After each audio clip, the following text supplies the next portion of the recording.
आज रिकन्सिलेशन का डेट था। ज्योतिषी और पवन सिंह दोनों न्यायालय में आए हैं और दोनों को न्यायाधीश महोदय अपने चेंबर में बैठाकर समझाने का प्रयास किए और दोनों पक्ष एक दूसरे के साथ पति पत्नी के रूप में रहने के लिए तैयार नहीं है।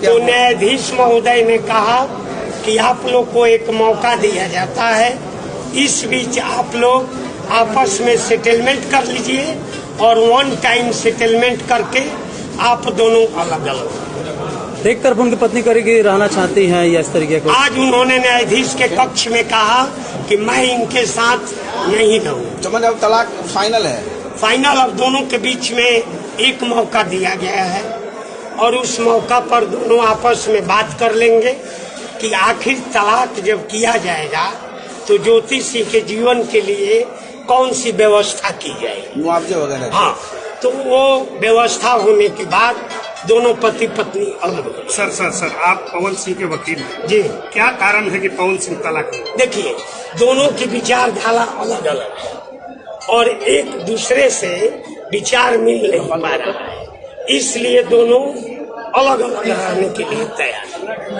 अगला डेट का? अगला डेट तो हम अभी नहीं बता सकते, कंफर्म करके बताएं। अगला डेट किस दिन पर है? क्या नाम है सर? हमारा नाम सुरेश। आप नमस्कार दोस्तों, आप लोग कैसे हैं? उम्मीद है कि आप लोग ठीक ही होंगे। मैं पप्पू लाल यादव, देख रहे हैं NP7 न्यूज़ भोजपुरी। तो बहुत बहुत स्वागत बा।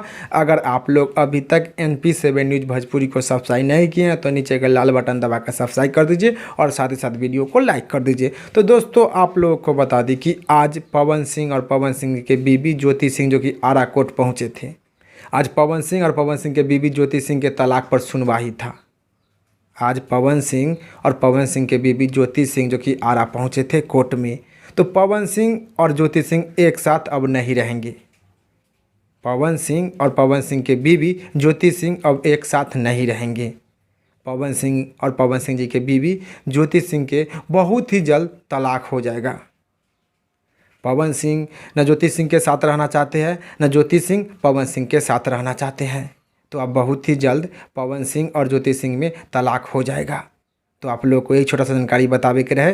तो आप लोग पवन सिंह के बारे में क्या कहना चाहते हैं, आप लोग जो नीचे कमेंट बॉक्स में अपना राय और विचार बतलाइएगा। फिलहाल में इतने, फिर से मिलेंगे अगले वीडियो में। जय हिंद, जय भोजपुरी।